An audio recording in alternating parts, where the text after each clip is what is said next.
As you know, I'm Lisa Edstrom in the education program.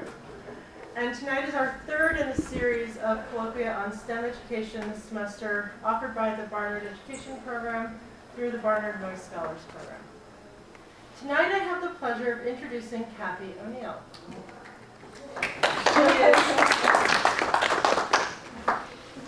She's the author of the blog Math Babe.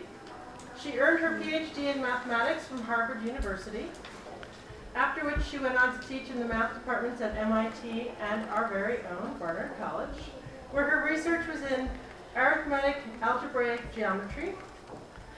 And in 2007, Dr. O'Neill left academia and held positions at D.E. Shaw and Johnson Research Labs. After spending time in the world of finance, she turned her energy elsewhere, becoming an activist and joining the Occupy movement. Tonight, she's here to talk to us about math and the education reform movement.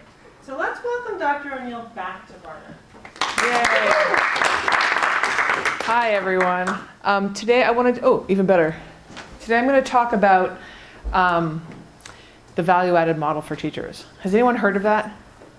Yes. So as you heard in the introduction, I am kind of an opinionated mathematician. And I think that I'm actually writing another book coming out in September of next year called Weapons of Math Destruction.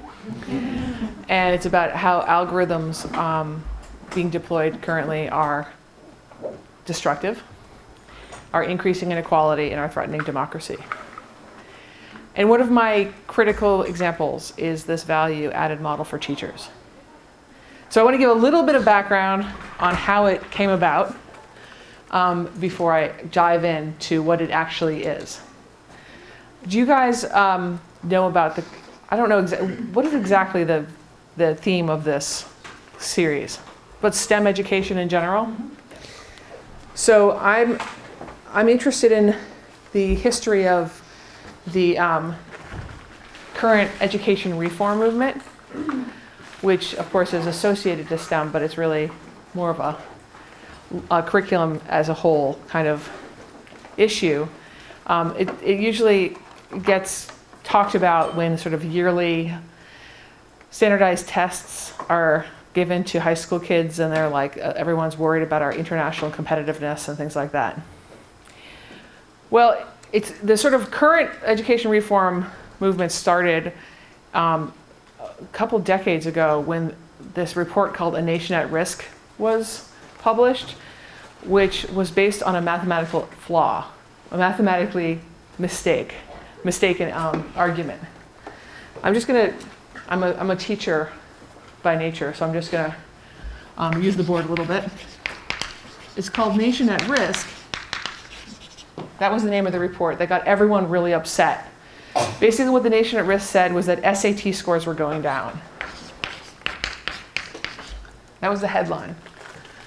But that's for the entire population of people who took SATs. Okay? But the reason I say it's a mathematical error is that people were suddenly thinking, oh my God, our kids are getting dumber because their SAT scores are going down. That was the concern.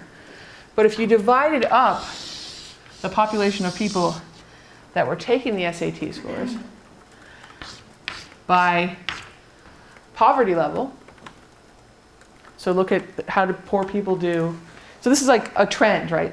SAT scores are going down relative to 10 years ago, right? But if you divide it up by poverty level, they were going up in every category. But they were going down in aggregate. Can anyone think of a reason that might be true? Yeah? More people from different socioeconomic levels are taking SATs. Right. Have you guys ever seen this as a graph of like SAT scores versus poverty? If you do, you'll see it's pretty much a positive correlation. The richer you are, the better you do on SAT scores. For all sorts of reasons. But let's just take that as a fact. What happened here was more and more poorer kids were taking the SAT. They were all doing better than they had been 10 years ago. But because more and more kids were taking the SAT scores, the average SAT overall was actually going down. Does that make sense, everyone? Absolutely. It's called the Simpson's paradox.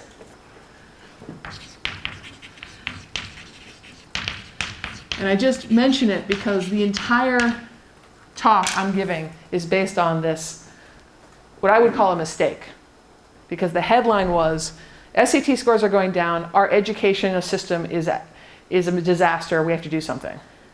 And that's what we've been running on for 20 years.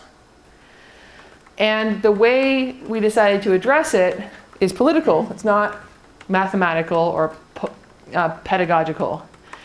It was politicians saying, I'm going to be the president, usually presidents, I'm going to be the president who's known as the president who fixed this problem.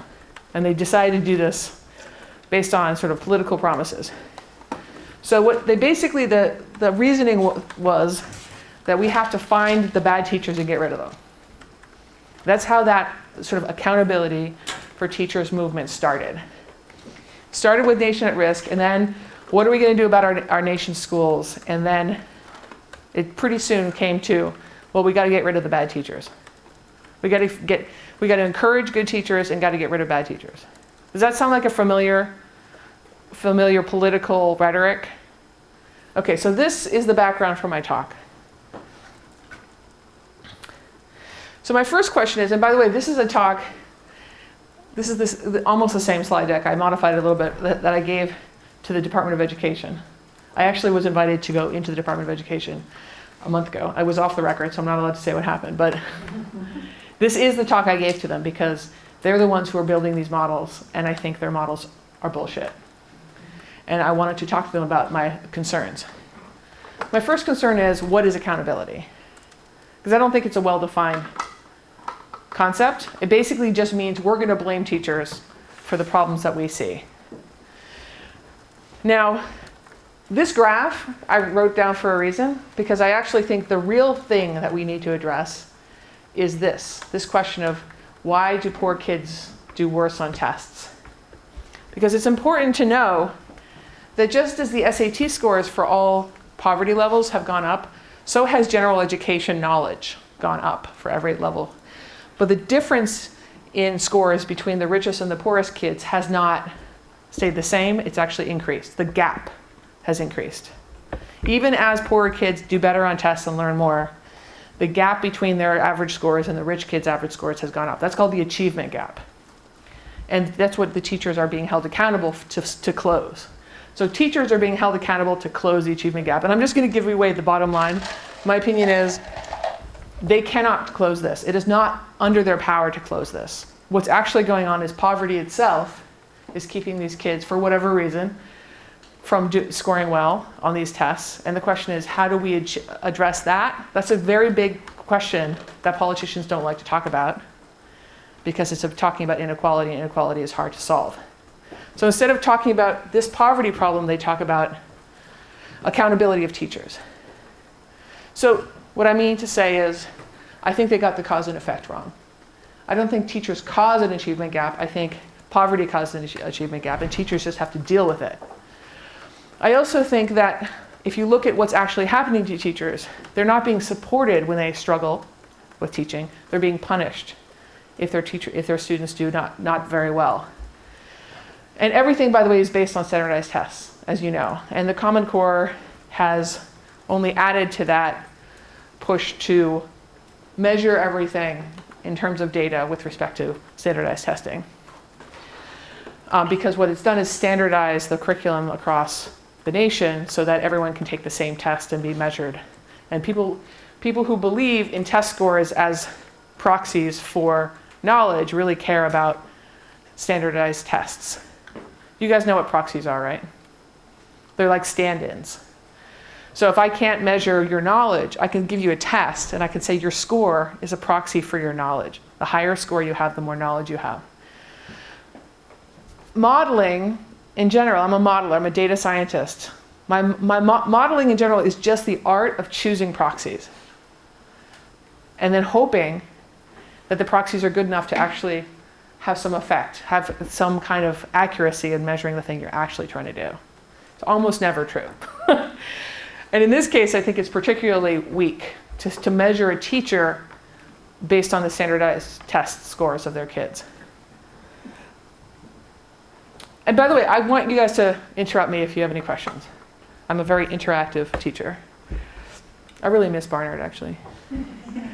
So the next question is, let's go to this test score proxy. What information does a test score embed?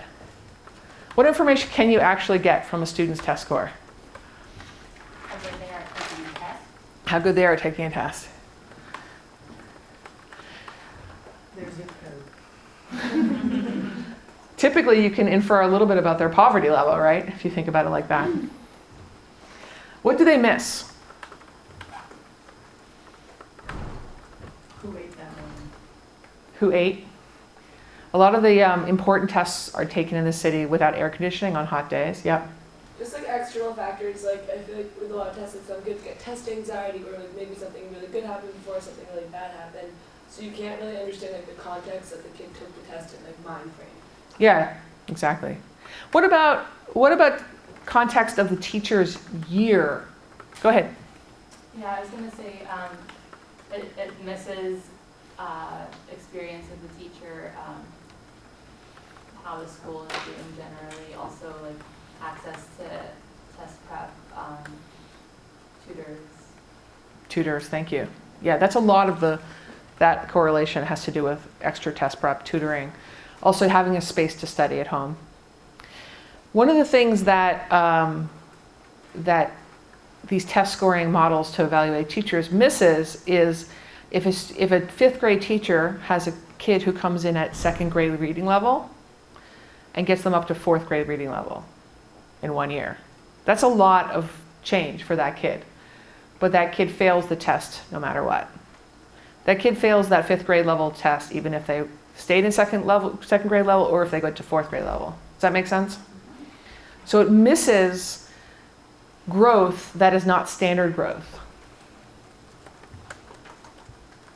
That's an important one, but it's going to come back to us. And I also want to mention, you talked about if someone hadn't eaten that morning, if someone had a bad event happen to them. Some people are more vulnerable to those kinds of events. That's why I'm asking for whom. Some teachers have more students that are vulnerable to some kinds of bad events, like not having breakfast. So there's that too. That these kinds of context-driven questions of what test scores it can pick up on and what they miss actually depend on the classroom so that the teachers have. And in particular, more poverty-stricken classrooms have more weird events happening. And they have more churn within the classroom where kids come in late in the year and they move around a lot. Okay, so I have a picture of the biggest problem with these tests mathematically. Before that, I want to talk a little bit about what the test actually is. And I guess when I was talking to the DOE, I never mentioned this because they already know that. There's two generations of scoring teachers. The first generation was just, what's it called when you reach proficiency? Okay, so there was a concept that some students were proficient. They knew enough. They did well enough on these tests to be considered proficient. And then the teachers were evaluated based on how many of their kids were proficient. Just how many, like the percentage of proficient students in their class. Does anyone see a problem with that way of measuring a teacher? Yeah. I just have a question about so if they take a state standardized test, is this compared to the state, or is it within the school that they're being measured? The proficiency set is usually statewide. Or just like generally when you're measuring a teacher's ability through scores, It's usually generally state or city. And it can be New York City, but right now it's New York State. So proficiency level is set at the state level, let's imagine, for a 7th grade math test. And then the teachers are evaluated. They're considered good teachers if a lot of their students are proficient, and bad teachers if not very many students are proficient. Does anyone see a problem with that? Yeah. That's just not fair. Right. Why is it not fair? Because teachers can't control how other students do. Like in particular, teachers can't control which students they have at the beginning of the year. It seems so simple. Like, it's shocking that they would actually It is shocking. And they didn't do it for long, but they did that for a while. That was the first generation. It's definitely not fair. And it's so obviously not fair that they didn't do it for long. Go ahead.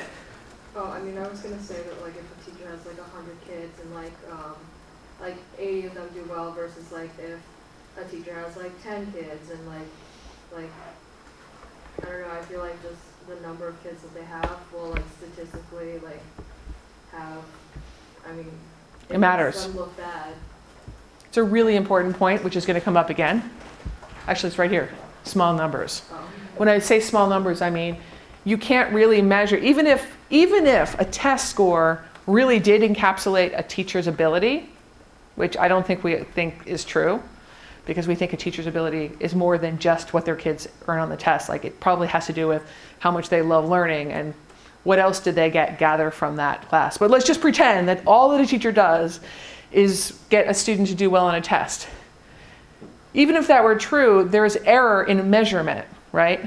And if you just measure something 10 times, it's not necessarily the average isn't necessarily going to be a perfect description of the actual thing.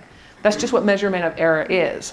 If you had 4,000 students in your class, you probably have a pretty good estimate of how well they do on tests, but no one has 4,000 students, right? Was there another comment? You look like you're half raising your hand. So, I mean, just the point that who the teacher starts out with at the beginning of the year, like you said, and so if you're teaching in a community where a lot of the kids are below grade level, for example, to start with, the proficiency levels are going to be low. Yes. So that's why that was the first generation. It was discarded because it was so patently unfair to teachers of poor children. So they wanted to develop a new system, which is called the growth model, to understand how teachers do to grow their students' scores. Does that make sense? So what they did was they discarded the proficiency system, and they did what was called a score model on each student. And so a student, I'm just going to put a student here, in 7th grade got a score of 60 out of 100, not so great, right? And then in 8th grade, this same student, a little bit taller, does this look a little bit taller?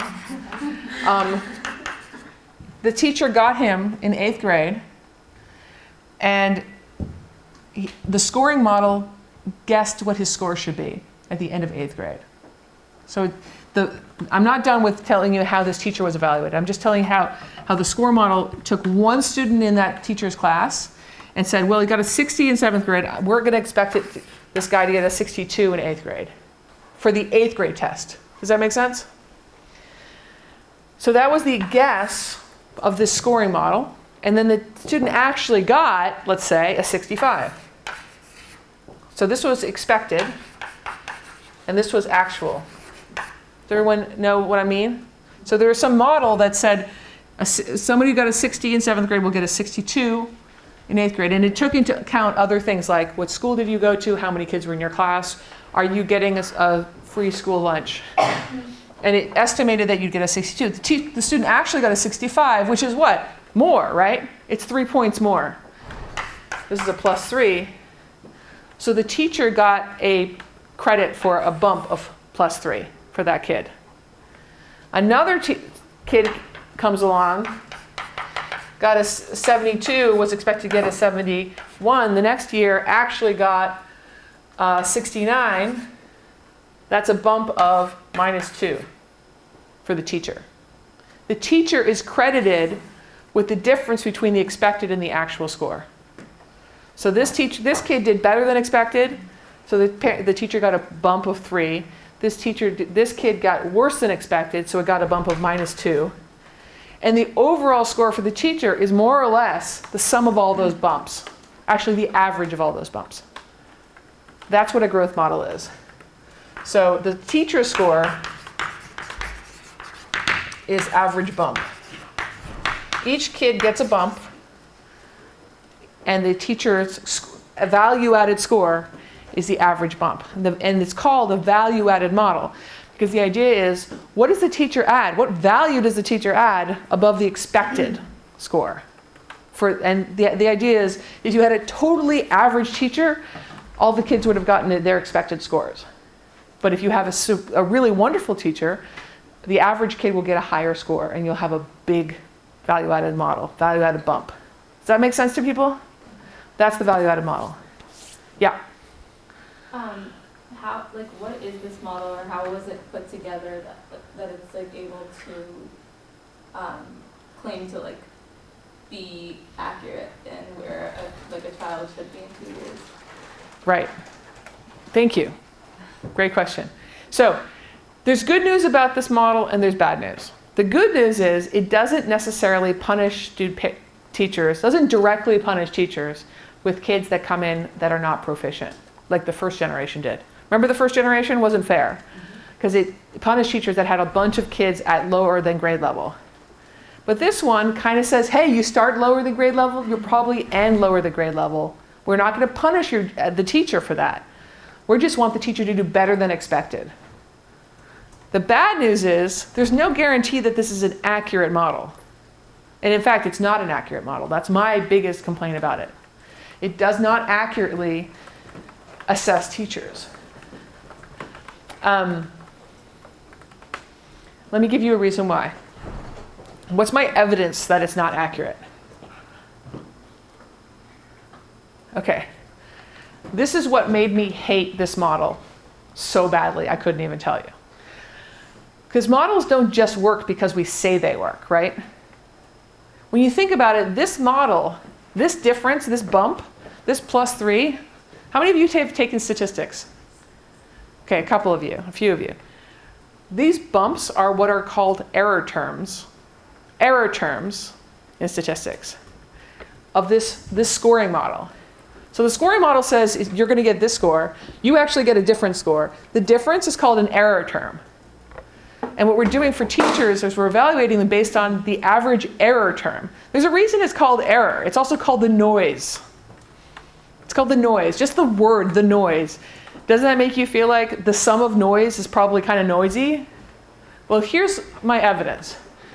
And by the way, in 2012, the New York Post, which is a really crazy newspaper, they did a Freedom of Information Act request and got all the teachers and all their scores and published them to shame teachers with bad scores.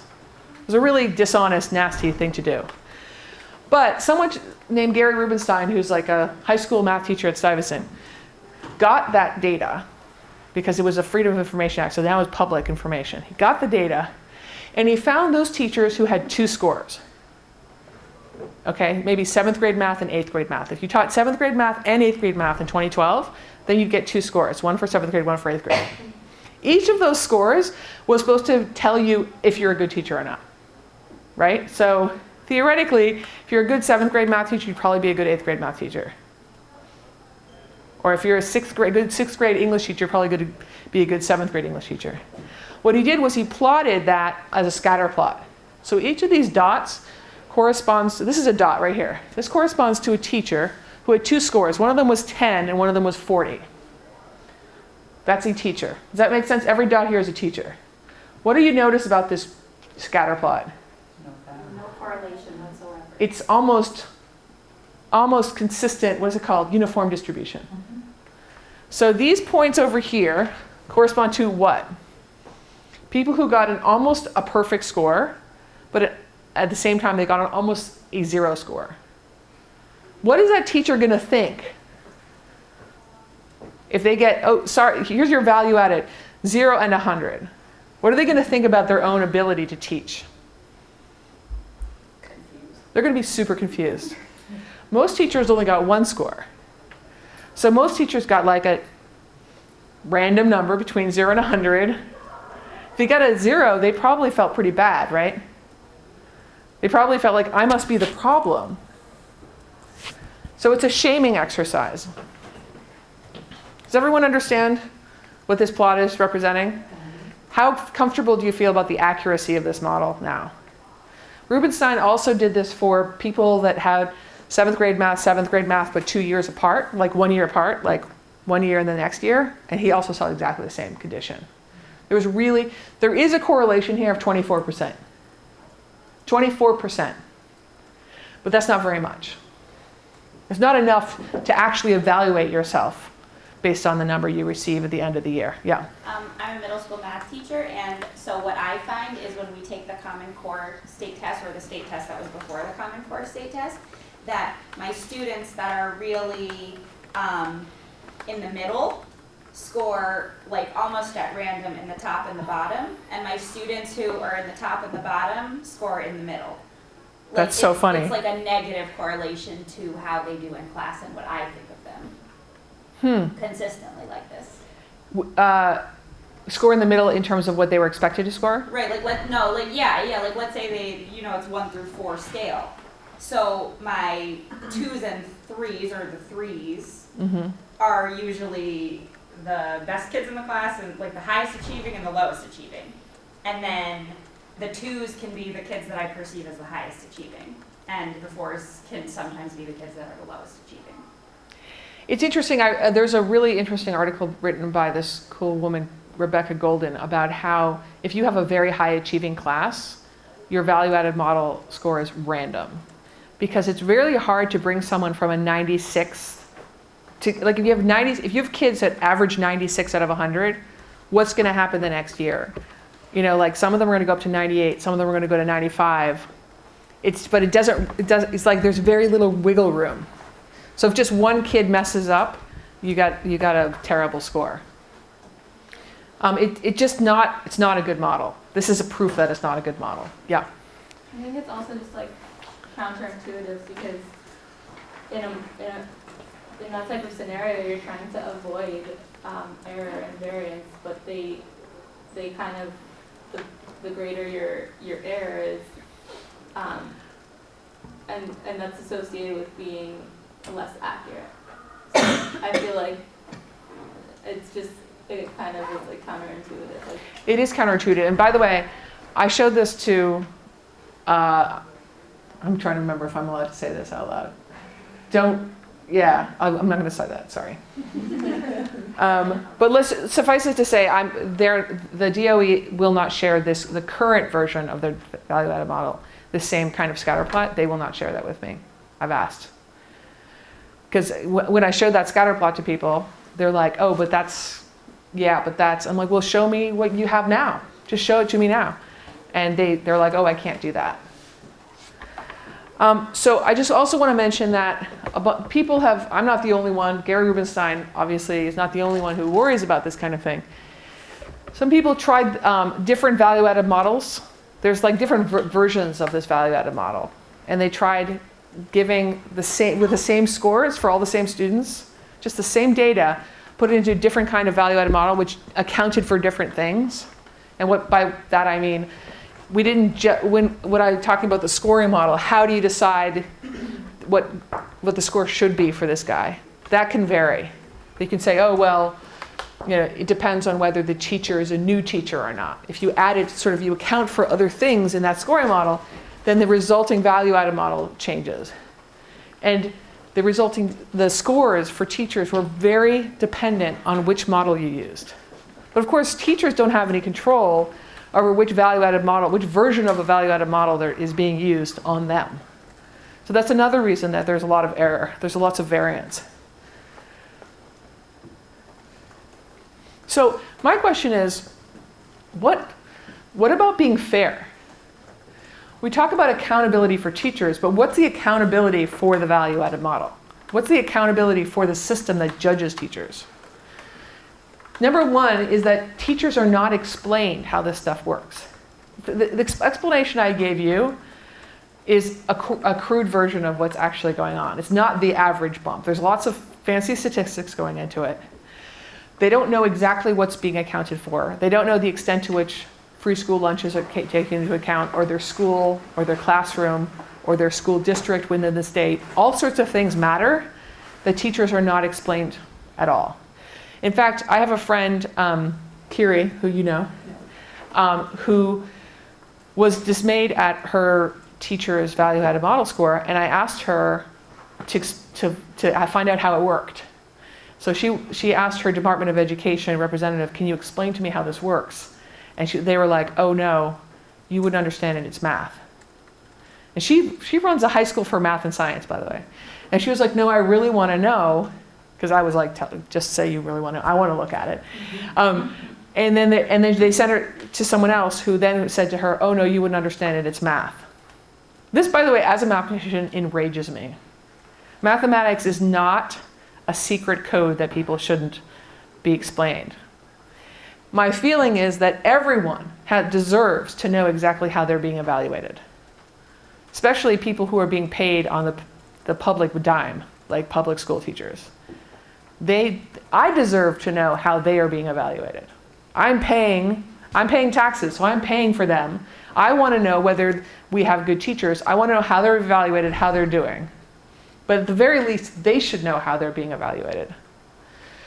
The other problem, well, there's not only the other problem. Another problem is that teachers are given a score, but they're not given any feedback as to how to get better. A real system for teacher evaluation should have a feedback loop so that they can actually know how to improve. And the worst part about this is that it's really high stakes. Now, you can probably speak on this, but Cuomo has this whole thing about using these tests like the value-added model to weed out the bad teachers, going back to the original political rhetoric around this. We got to get rid of the bad teachers because they're holding us back, and our achievement gap is due to bad teachers, which I don't believe that narrative at all. But in any case, he's trying to control the tenure system for teachers so that if they get 3 bad scores in a row, they can't get tenure. But as we saw, if a score is a random number, because it looks pretty much random, then you could randomly get 3 bad scores in a row, even if you're a good teacher. So it's a high stakes and opaque process. Do you want to add anything? No. Okay. Not now. So I also want to mention that knowing that the New York Post did a Freedom of Information, do you guys know what a Freedom of Information Act is?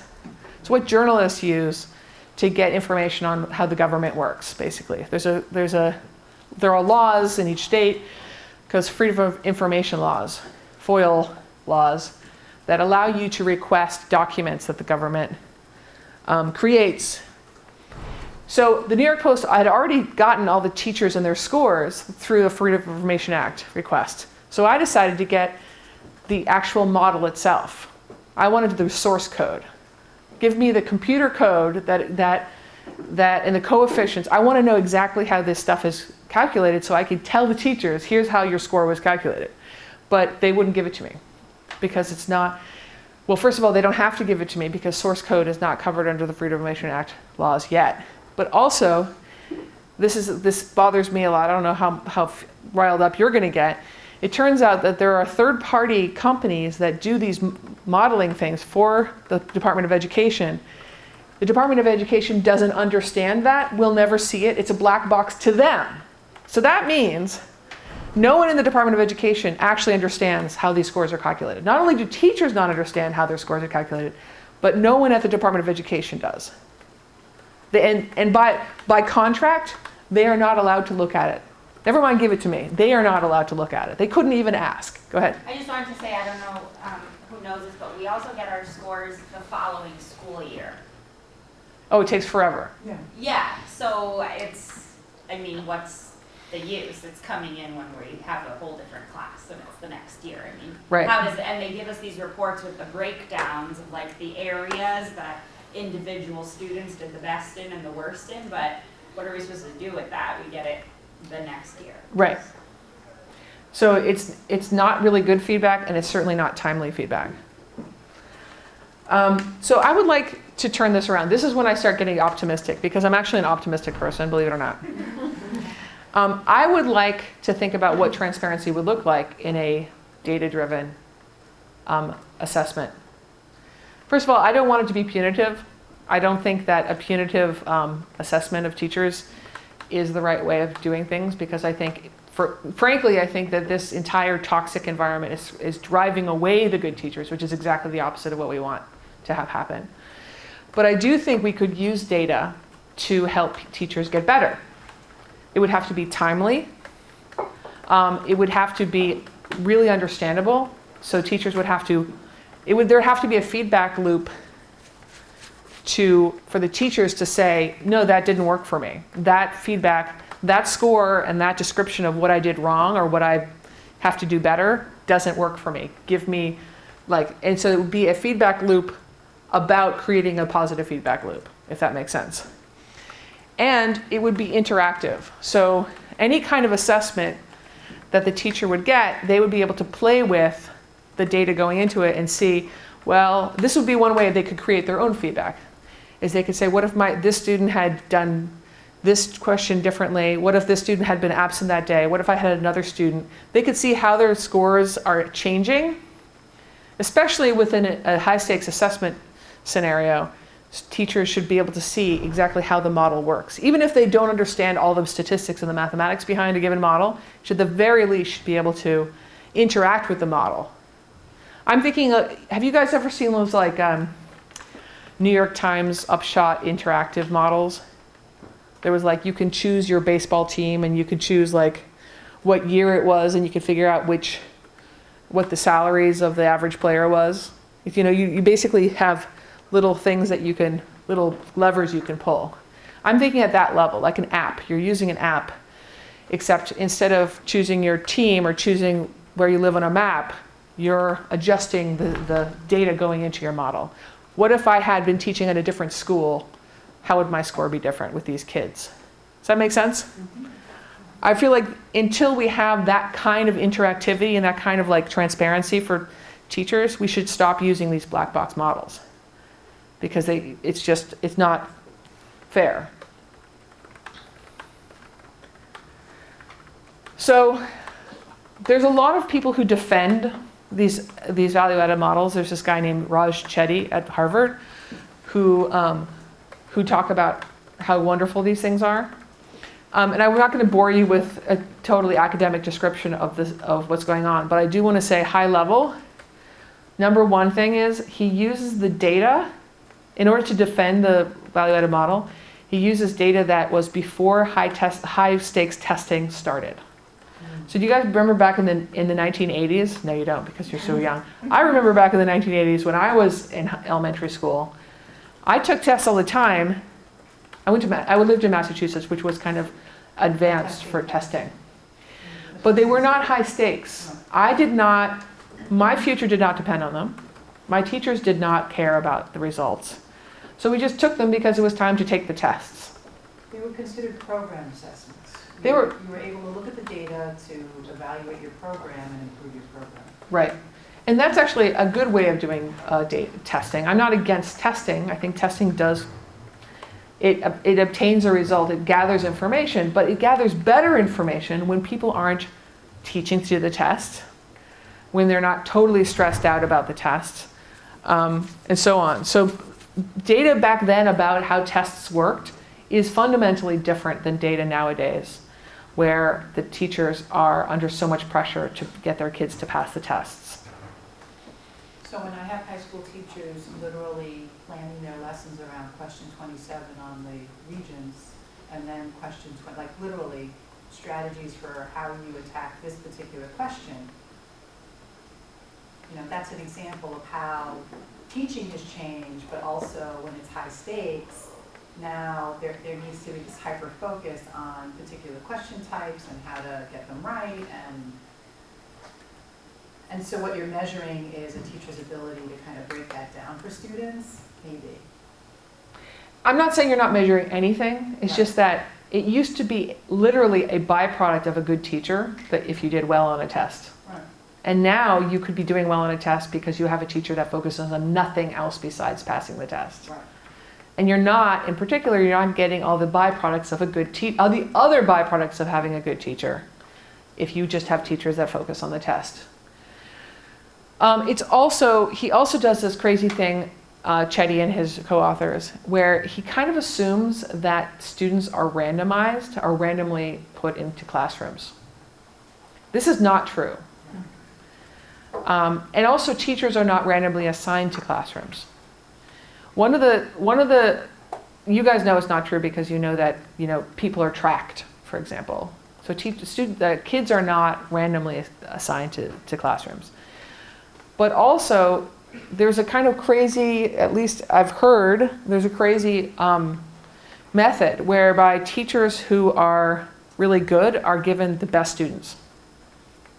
And that's kind of ass backwards if you think about it, because the really good teachers should be assigned to the struggling students, but that's not always how it works. There's a seniority issue, there's all sorts of favoritism issues going on. But the truth is, I'm not even condemning that system, I'm just saying, well, personally, I think it's the wrong way of doing it, but what's more important is it's not random. And when you lose your random assumption, then many of the results are way overstated. In particular, if you have the good teachers assigned to students that are going to do well anyway, you see positive effects that are kind of invisible if it were random. So I think the data is distorted. Now, before you complain that teachers should not be given transparency into their own assessments, most of the people who I say that to, especially if they work for the side of people who like to assess teachers, say, oh, we can't tell people how they're being assessed because then they're going to game it. And I actually think this is disingenuous. I think everyone should be, as I said before, I think everyone should be able to know exactly how they're being assessed, because I feel like if you can game it, that means the assessment is weak. If there's a proxy that you're going to take advantage of, do you know what gaming is? So what does it mean to game something? Give me an example of gaming something. Can anyone give me an example where you're gaming a system? Yeah. If you have a professor that gives you like a sample midterm from the year before, like study for the current midterm, and you only do the questions on that midterm because you think he'll like repeat questions, that's trying to like game his test, not actually learn material. Like his questions. Although if he does give you that copy of his midterm, and if he does actually just copy the answers, then he's kind of deserves it. If you get it in an undercover way. Yes, that's true. That's a good example. Yes, because you're avoiding the actual learning the material. You're just doing this one thing that you think will be enough. Of course, you could be wrong. Right. It's a risky game, but yes, that's a good example. Here's another made up. I'm just making up one. Let's say I don't have time to collect all this information to figure out your credit score. So I'm just going to count the number of books in your room as a proxy. The critical word here is proxy. I don't know if you've been paying your electricity bill on time, and I don't have the time or the money to figure it out. I'm just going to say, look, how many books do you have in your room? That's my proxy. And I find out it's a pretty good proxy, actually. Pretty good. Let's just say I find that out. What will happen? If everyone finds out that no one actually makes credit scores anymore, they just count books. What would happen? Yeah. Everybody would just get a bunch of books. That would be a perfect gaming, right? But think about that. The other way, it means that the count of the number of books is a shitty proxy. That's what that actually means. That actually means that instead of counting books, I should be measuring whether you pay your electricity bill on time. That's a much better estimate of your credit risk, right? So my thing is, if something can be gamed, that means there's a weak proxy in it. If there's a weak proxy in it, it shouldn't be used for high stakes environments for a massive number of people, namely the teachers in this country. So let them be transparent about it. Let the teachers game it. Hopefully gaming their assessment looks like paying their electricity bill on time every month, and it's not really gaming at all. It's being a better teacher.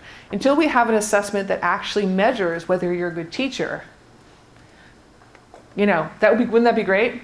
Like, what if gaming your teacher assessment means like making sure everybody learns a lot and contributes in the classroom discussions?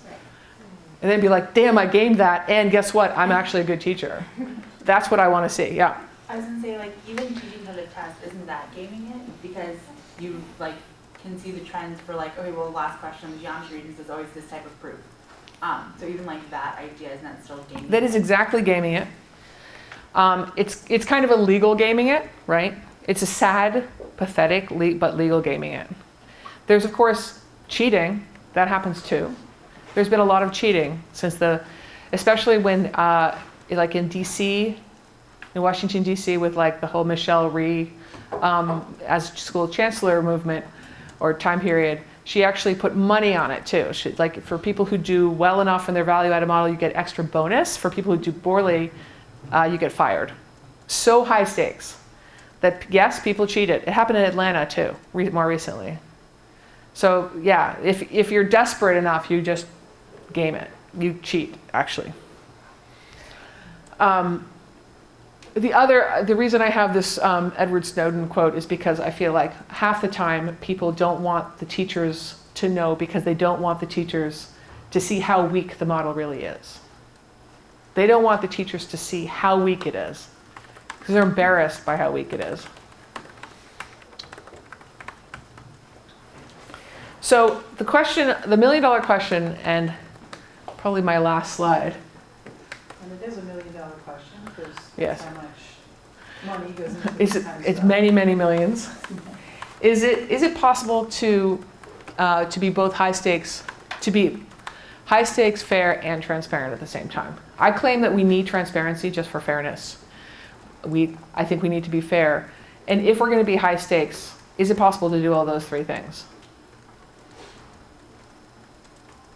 I think, and I said, as I said before, I think if we are going to try to do this, we actually have to have the feedback loop working, which is to say, and I'll say it again, we don't just tell a teacher a score. We tell a teacher a score and we tell them, here's how this score came about. And we tell them, here's how to improve your score.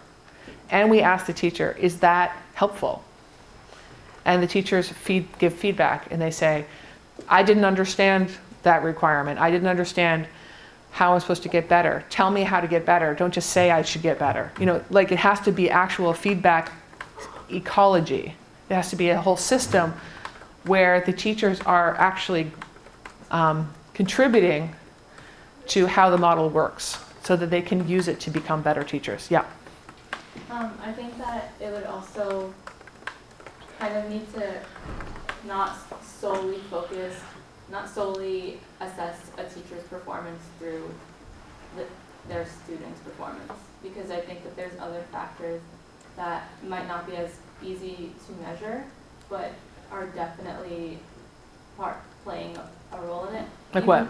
I think, well, even with a change in the student's performance, it may be that it's harder to elicit a change given like the resources that you have, for example.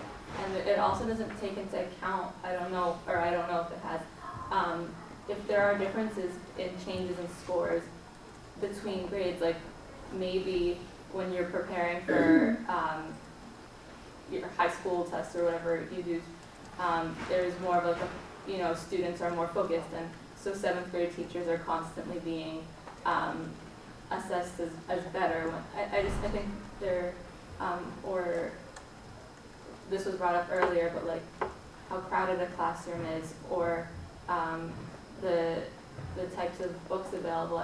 When I was part of I had an internship where I went to elementary and middle schools around the city, and it was crazy to see how different they were. And I mean, like one of them had like a library and a sink area and a rug area, and the other one had like 4 tables and a chalkboard. And it's just like, I think that it's a lot harder in that situation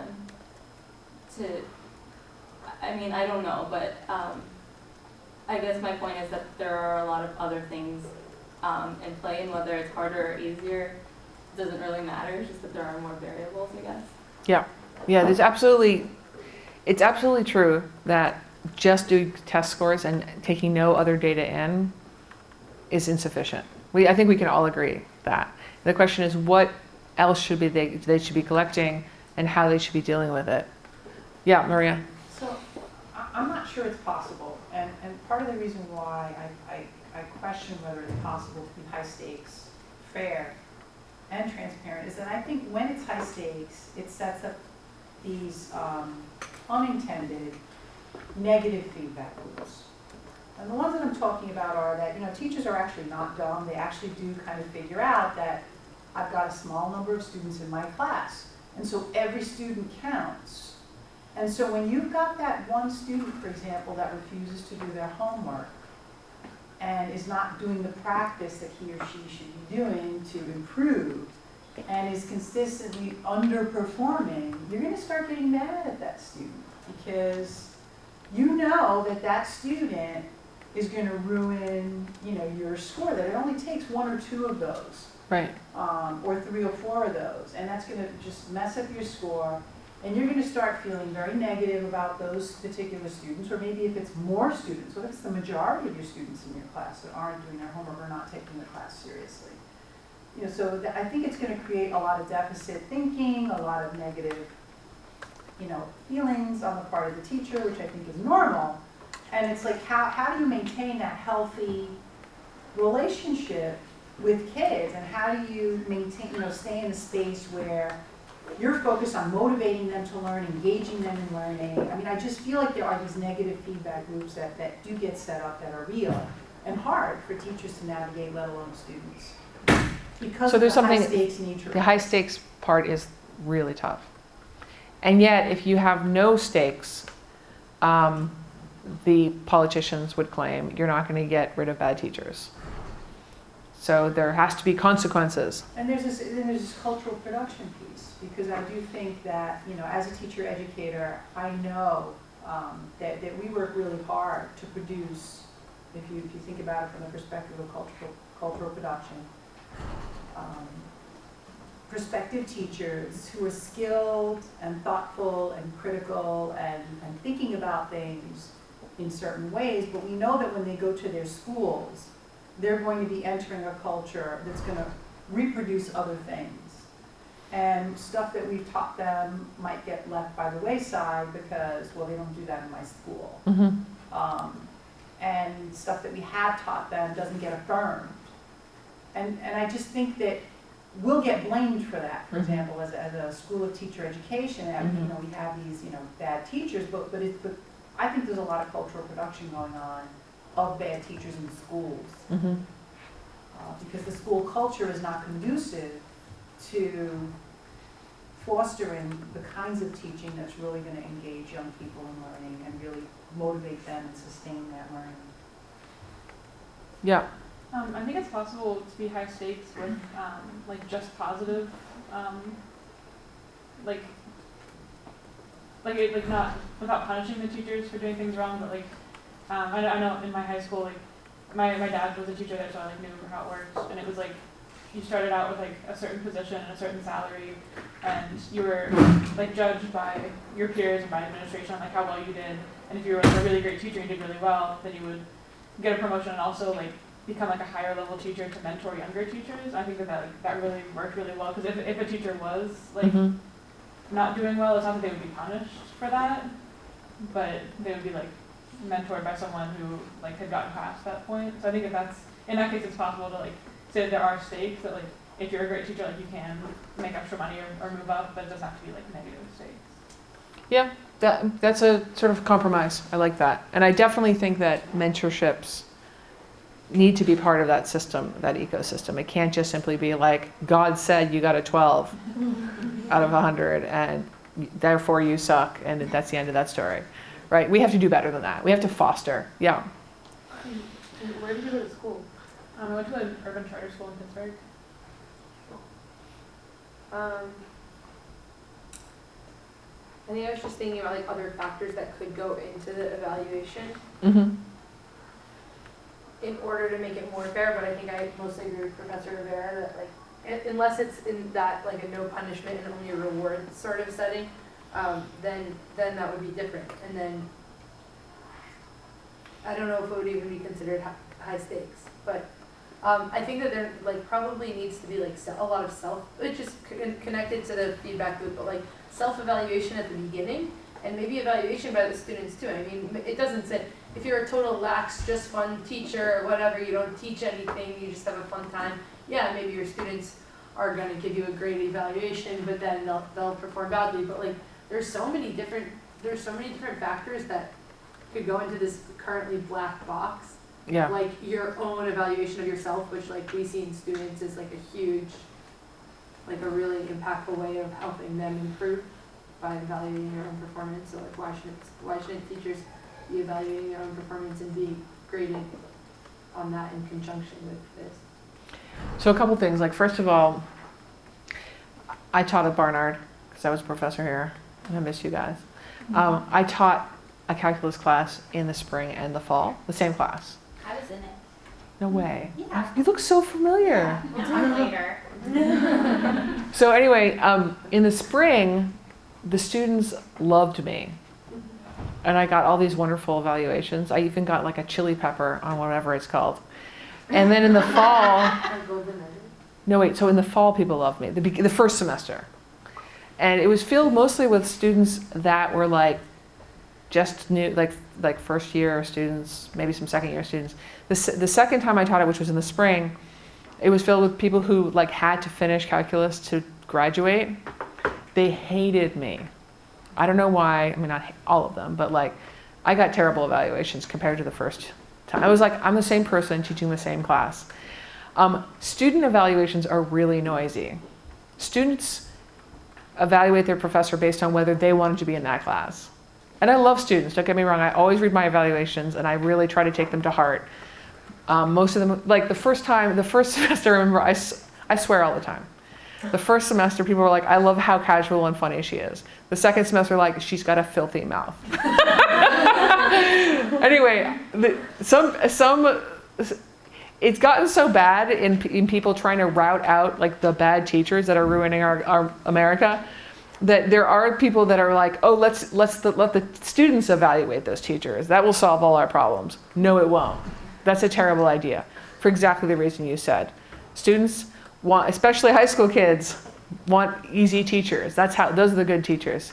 The other thing is I do want to define high stakes a little bit better. High stakes does mean that someone could lose their job. And I'm not saying that's what I want there to be. I don't think high stakes make sense actually, but that's what that's the rhetoric that's been set up. Okay, we don't do accountability for teachers because we want only to encourage good teachers. We want to do it because we want to rout out the bad apples.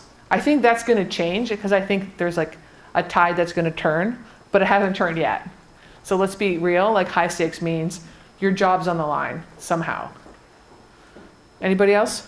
Yeah. I was just gonna ask, do you know what the like noise level is for teacher evaluations of other teachers, like within a school or within a district? I don't know that offhand. You guys can chime in. I do know that one of the reasons that the DOE hates principal evaluations of teachers is because they're always so positive. They're like, that's another statistically flawed argument, which I'm going to just throw out there, is that they argue for the value-added model simply because the scores are not all the same. They're like, oh, the scores vary from 0 to 100, so it's a better separator than principal evaluations where the principals always say my teachers are great. Just because that's not good information doesn't mean a random number generator is good information, right? Let's be clear. I think it's because the principals know their context. And they know that for that context, these teachers are doing a great job. Yes. I actually think most teachers are really pretty good. Although I do know that some teachers get away with stuff. And so if you could change the context, like part of it is really thinking about the context and the school culture. Mm-hmm. Because, if the school culture is really dysfunctional, the principal knows. And the principal is taking that into account when they're evaluating this teacher. Right. And of course, it might be dysfunctional partly due to the principal. Exactly. So they're also covering their own ass. Exactly. So it's not ideal, but it doesn't mean that we should just do a random number generator either, right? Was there a question back there? Yeah, I was just going to comment that I think that high stakes there should be high stakes, but also I feel like it's nearly like, just a full disclosure, I'm not a very big fan of standardized testing because I don't think that learning and growth is linear at all. And I think that with standardized testing, there's a push for like what you said, teachers to just teach to curriculum, and I don't believe that's how learning should be. What I do think is possible is for it to be fair and transparent, but not necessarily high stakes. Because because there's always going to be, like, I remember, like, I went to Stuyvesant High School, and I remember Gary Rubenstein very much. He was a great teacher. Oh, you took a class with him? Yeah, I took many of my classes with him. That's cool. He's a great teacher. I haven't met him, but I want to meet him. He's My wonderful. son's at Stuyvesant now. I want to go bustle in on some teacher meeting with him. I lost my train of thought. I'm Sorry, no, I interrupted you. That's what I do. Sorry, I talk too much. It's okay. But who did you take the class with? Gary Rubenstein. The guy who made the scatter plot. He really is an amazing person. He's wonderful. You were talking about how you're not a fan of standardized tests. Oh yeah. Because it's like, even if you do evaluate teachers will always, like, I remember clearly in high school where it's like everyone has to show up on November 30th because that's when I'm being evaluated. I'm gonna give you these questions. You, and you answer these questions with these answers. Really? That, Talk about gaming. so, I mean, I think that any evaluations are helpful. I feel like it's impossibly high stakes about it because it's so ingenuine, you know. I've had more than once where it's like, everyone must show up. If you don't show up, I'm going to fail you. So, I mean, that's just my 2 cents. Go ahead. In my high school experience, there was one teacher that no one liked him, and it was like a really strong reaction to him. And we knew he was being evaluated, so like students acted up in class just to like mess up his evaluation. So like. Wow. That's rough. Yeah. Me? Yep. A few things. Actually, I'm surprised to hear that the principals often give positive evaluations because, not necessarily in my experience, but from what I've heard is a lot of principals don't tell the teachers the date that they're getting evaluated, and they'll come in a random 10-minute spot and base like a trimester evaluation on their 10 minutes that they surprised them. They're not allowed to tell them. The system is Right. now set up that it's supposed to be a surprise visit, and it is supposed to be a 10-minute. It's like, Yeah, sure, yeah. But, and then it's like this, talk about small numbers, you're getting 10 minutes super out small. of a whole like 3-month period, or whatever that is. Right. And I was gonna say that. Yes. And also, like, at least in my school, once like the principal came in with the assistant principal to evaluate the teachers, the like total culture of the class changed. Like, people sat up straighter, they looked more prepared, et cetera, they participated more. And I think that also affects the group. When you know you're being watched, how genuine is the classroom setting? I was thinking that you could, like, I'm going to say this, but I'm not really 100% behind it. Okay, I'm just throwing it out there, that you could with the Internet of Things, build a way of seeing the extent to which people participate in class, for example, with sensors in a classroom. In other words, you could, instead of saying, fuck it, we can't do data-driven teacher assessment, we could just double down and be like, we're going to put sensors on all desks pointing in all directions and see what the fuck is going on in this classroom. And it would be an interesting experiment because you'd be finally measuring more than standardized tests, right? You'd be like, on the other hand, I don't know what would the sensors think when there's a group discussion? When there's like, get into small groups and discuss this and then come back to, like how would it interpret that? It might be, but maybe it would work. Like, I feel like a Fitbit for your class. Like everybody put on their Fitbits during, who's raising their hand, we could tell with the Fitbit, I mean, in other words, we could just say, we're gonna censor the shit out of this, and we're gonna have so much data, and we'll know much more about a classroom. I don't know if it's a good thing. We could have temperature gauges, see how much, like 80-degree classrooms makes people not learn. I mean, I think in the asymptotic limit of doing that, you could learn a lot, but on the other hand, on the way to that, you could just make so many mistakes, and it just could be really surveillance and Big Brother and gross. So I'm not like 100% for it, but I think it might happen. Okay, you, and you. Go ahead. Along with the Big Brother idea of it, I know I had to do like a project for one of my education classes where we had to like build our ideal school, and one of the students had the idea of like having some way to track like the Wi-Fi usage in a room, or like just the use of data in the room to see how many students are disengaged using their phones or like Mhm. checking out because they're using a different device. But maybe the teacher said, everyone get on their phone, Yeah. like a Twitter. So it was that was just like something that it was like, oh, that kind of feels like really creepy, but at the same time, like how do you measure for things like use your phone for this activity type of a thing? Right. I was gonna say, I thought of another variable. Okay. So I'm trying to, like, what about parents and like how high stakes it is for them? Because I was thinking about like, for me, the reason that I had to take school seriously is because my dad made me do it. And like when you, especially when I was younger, I mean, and when you go home, like, there's so much of that that isn't accounted for. Yeah. And differences in that, like, wouldn't be, the differences in like home life or specifically like parent involvement or like how important it is for them to make you do homework or things like that, I think could be interesting to study in relation to. Yeah, but what's a proxy for that? Like, you can't have sensors sent home. That would not be okay. No way. Proxy might be whether the parents show up for conferences.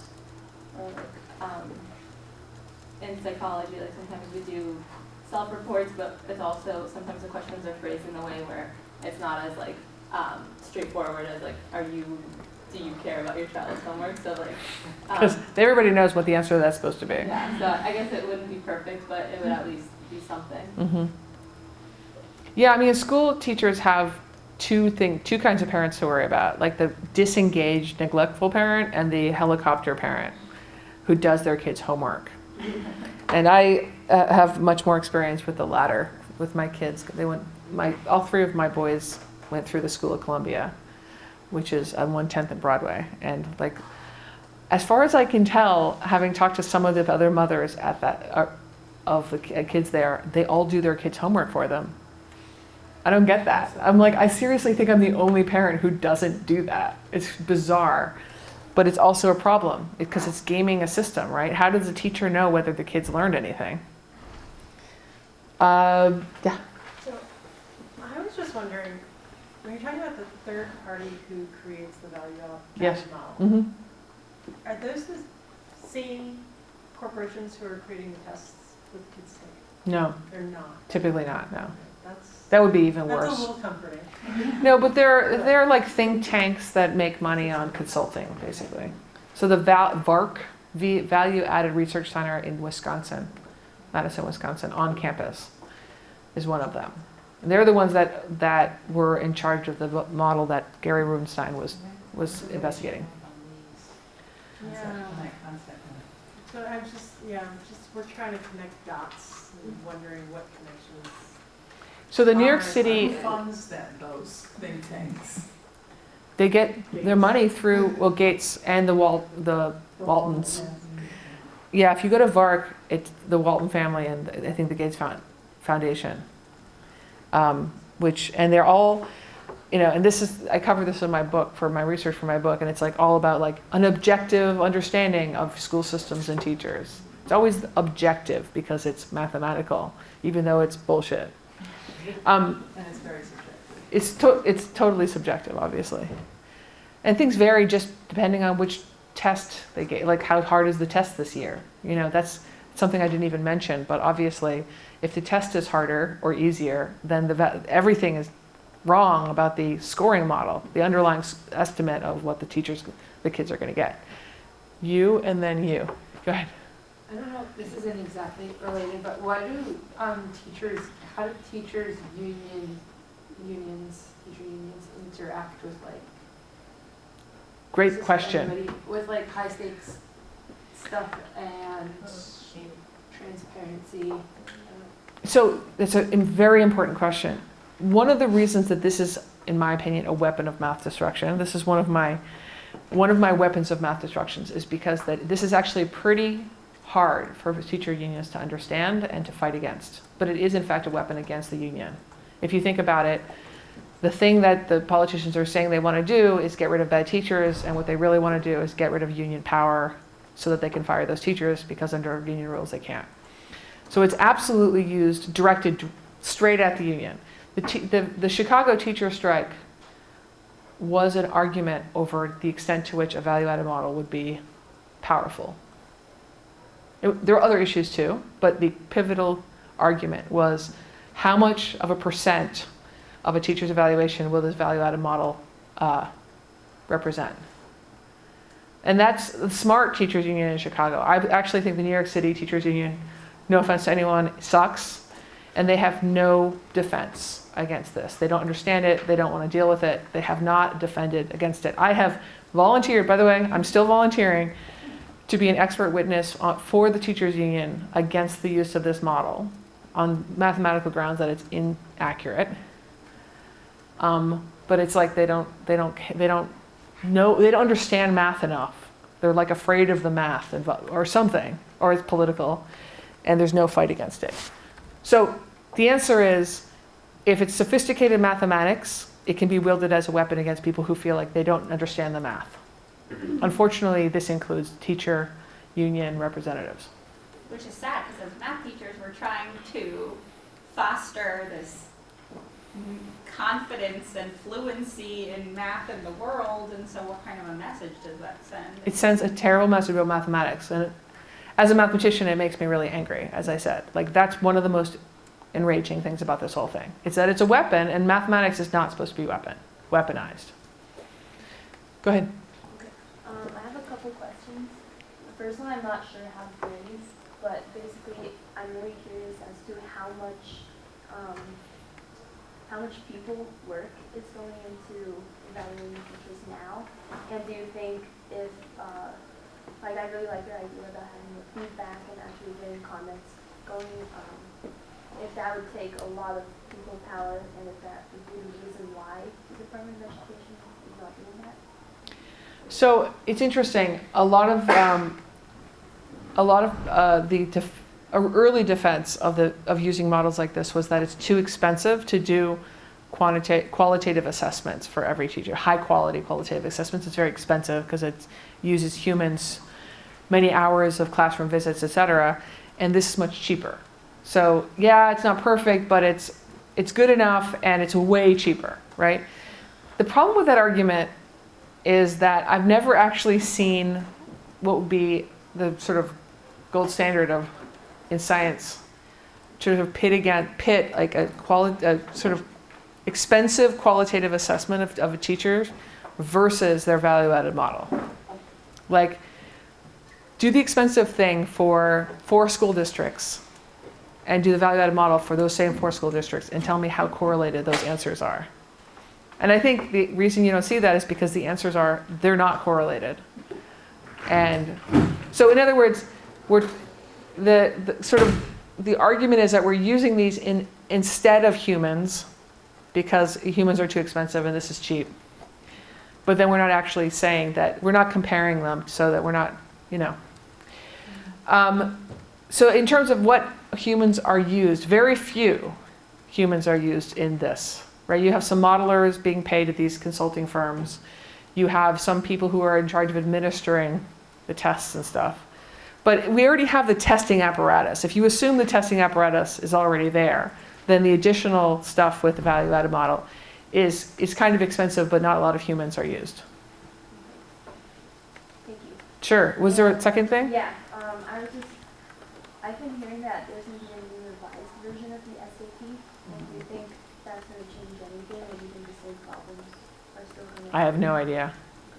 The only thing I think that's going to happen when you introduce a new SAT is that the test prep isn't going to be as advanced. It's going to take a couple years to catch up.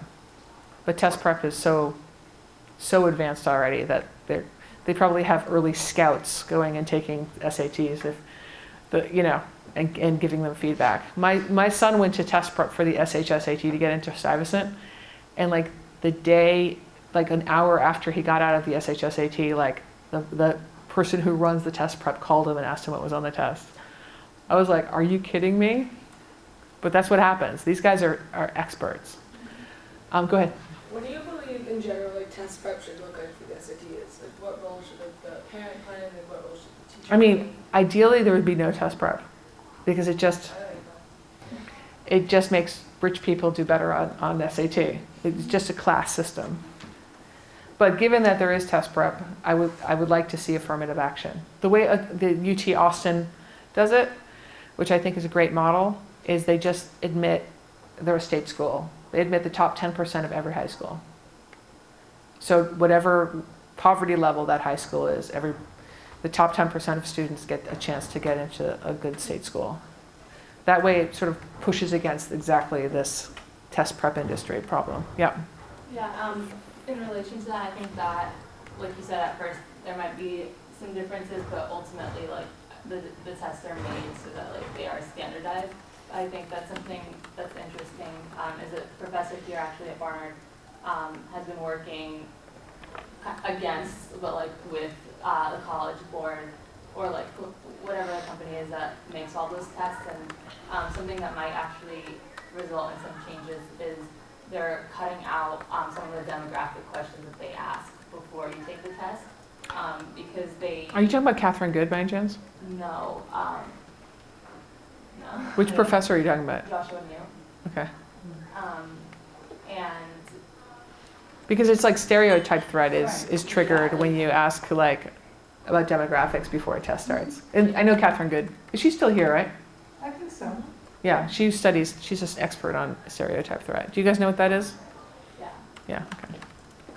Not really. Oh, stereotype threat is like if you remind somebody about the stereotype that concerns them right before an activity So for that example, girls are not good at math. you're just like, oh, And then, and you just good say- luck, girls. I know you'll need it. And you give out a math test. Yeah. Then they, Then they influence each other. Yeah. And it's done so many studies, and with all the stereotypes that we're familiar with, and then they've shown pretty large effect sizes. And then apparently, all you have to do before an exam, however, is tell people that this does not measure your ability. It's just there's another way of talking about the exam, and you can totally eliminate the gap. yeah, you can. I always used to do that when I taught at Barnard, actually. I taught a class, Introduction to Proofs, which I think still exists, V2000. And the whole thing was like, proofs anyone can do, it's just a matter of practice. Which is absolutely true, but just saying that got people like way less afraid of learning how to prove things in mathematics. It's called like the fluid mindset versus the fixed mindset.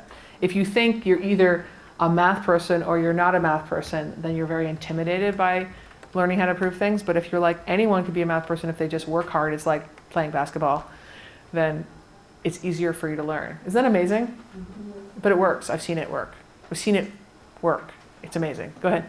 I actually, unfortunately, do work for a test prep company. I hate it, but I also am a poor college student. But so when I took the SAT with that company, I was a student there first, and the day, an hour after I got the test, my teacher was like, I just took the test too, what do you think about number 18 on this section? And I knew what he was talking about because we took the same test. Your teacher took the test? Yeah, I don't know how they do it. That's I don't know insane. if it's illegal. It probably is. But now we all have to go through training again because of the new test. Yeah. So we all the math teachers have new training because it's Common Core line and stuff, where it's supposed to be.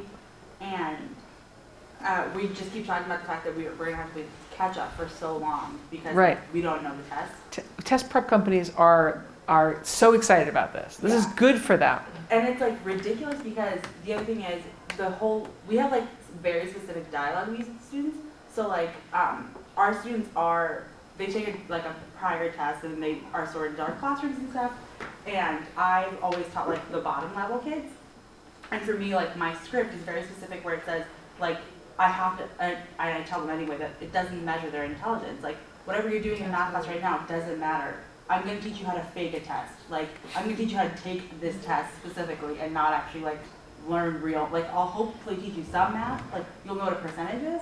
But I'm not actually teaching you math. I'm teaching you how to take the test. Interesting. And that idea that what you learn from here is just going to help you take tests. It's not going to help you say With their content. Yeah. Interesting. By the way, I don't feel like you should feel guilty about working for test prep. Test prep is an inevitable feeder industry given the high stakes testing we have. There's no fighting test prep. I'm not encouraging it, but it's what do you expect? You have these tests that matter really, really badly. Do you guys hear about the Chinese test prep situation in China is so fucking insane that there was a one school that didn't let the kids come in with their electronic cheating devices. They confiscated them, and then the students had a protest where they chanted, "It's not fair, everyone else gets to cheat, you have to let us cheat too." That was their argument, and people were like, it's kind of true. Like, why just this school didn't get to let the students cheat and everyone else gets to? Yeah. This is just a comment about test prep. When I was preparing for the SATs, I took it the first time with no tutoring, no help. And I got like a good score. Like, it wasn't amazing, but it was good. And then my mom was like, okay, you have to have tutors. And I did tutoring for like 5 months, and my score dropped. That's exactly what So happened to me. much. Exactly. And my mom Like- thought the most expensive tutoring would be the best. Oh, same. So I that's had the most one she intense got me, tutors the ever, most and they were so expensive mean. option, and my That score they went just, down. yeah. And I ended up submitting the first score, and it was Yeah. clearly fine. But they were such bullies about getting me to be better. I hated doing it, and my score literally just went down. Would have just been better with regular practice, like on Which is our what I own. was doing by myself, Right. and I did pretty good. Like, it was fine. And then I got Fuck tutored, tutors. and I Fuck them. hated it. Hey, you haven't spoken. Let's do this. Let's do this. Yeah. I'm going to get 2 more questions because we ended 8, right? Whatever. Okay, go ahead. The thing with test prep is I think it also has to do with like the style of prep, because I also did prep because I'm trying to get good college as a high school student. And so the first one was like whatever my mom's friends had been saying all my kids doing, so I was like, okay, let's try it. Really expensive, pointless, I hated it. It didn't help at all, I had the same score throughout. And then she should do a one-on-one tutor, which would come to my house and like my learning environment, and then with me and it like shot up immediately. So Interesting.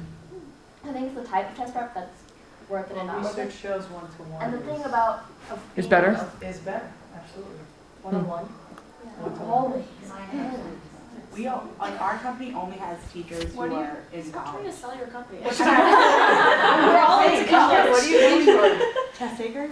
Yeah, I took it, and I literally probably went up like 1 billion points. Yeah. And it was like such cool. And I remember. I feel like your math needs a little bit of help because I'm not sure 1 billion points. Okay, last question back there. I just have a perspective on socioeconomics because, yes, I also work for a test taking company, tutoring company. I've also taken tests. They've paid me to take more tests so they can gather data. And also, I've had high school teachers. I went to Saxon High School. I've had high school teachers who taught at these same test prep companies, and they would give us 3 versions of the test, like 3 versions of like the like possible regions. One that's like easy, medium, and like super hard for all of the exposure practices. And I feel like better schools would have teachers, would kind of like have better, like not better teachers, but like have the resources to give their students. I would say that like socioeconomics plays a huge role in this, especially in like the test prep industry. Yeah, Right here. No, Right here. so, I mean. And unfortunately, yeah, go ahead. So last year we did a screening of this documentary called Defies Measurement. And one of the things that I loved about this film was to me it was, I mean, the film makes me cry every time I watch it because it's about middle school, and I taught middle school, and I love middle school kids. And it's You're the only basically- person that's ever said that. It tracks a middle school and how they had this amazing concept. They had taken all the research about how people learn and the brain, and they had applied it to developing this middle school concept. And one of the things that they did was they took kids on all these outings out into the world to learn science and math and things out in the world. And then they did all this work on relationships because they know that if the brain is processing all these negative emotions, you can't learn. And so they interviewed kids that had gone to this middle school before No Child Left Behind. And then obviously, they looked at what happened to the school after No Child Left Behind, which eventually, because of low test scores, it falls under corrective action and then it gets closed. So they're interviewing these adults who had gone to the school. Now, how many of you would rave about your middle school and say it was the best years of your life? Nobody. How many of you would do that if you had such a dysfunctional family life at the time? Would say, but I would still, those were the best years of my life because of my school, okay? So you're getting these kinds of testimonies from adults. These are adults now. But to me, one of the, because the title was Defies Measurement, right? So they talked about all these things that the test scores weren't picking up. Yeah. And there's this one example of this, guy, it's an African-American male, talking about how when he was at the school, he used to love going on all the trips. And that, as a dad, that's something that he emphasizes with his own kids. And they show a picture of him, going canoeing, with his kids. Like, this is the thing about Defies Measurement. Like, here's a middle school that actually made a guy a better dad later on in life. That's fucking awesome. Saying? Yeah. But you can't measure that. Right. Right? No, you can't measure that. And of course, because this particular middle school was pulling all the kids from the low-income area of the community, so the other schools weren't pulling the low-income kids, and these were the schools, that they end up getting compared to, right? That school that's pulling all these low-income kids and doing all this wonderful educative stuff with them, then had to stop doing all the educative stuff, start doing more test prep, because of No Child Left Behind. Still can't raise the scores, because now you're trying to do, and they changed their whole curriculum, and the teachers really tried to retain some of the old and work with the new, and it didn't work, and the school ended up closing. And that's what happens when you only measure one thing. You become blind to other things, and they fall off because you're not focusing on them, and you are spending so much attention on that. So I just think there's so much that happens in school and needs to happen in school that does defy measurement. Mm-hmm. We're not measuring, whether the kids we teach today are better parents in the future because we taught them. Yeah. Yeah. Or better readers, or better writers, or better knowers, or better thinkers, or better Leaders. or Yep. facilitators, conflict resolvers. There's just so many things that these tests cannot and do not measure. Yep. And there's so many data people who are too cowardly to stand up and say this is not sufficient. Not to mention the politicians. Thank you guys so much. I'm exhausted. Thank you.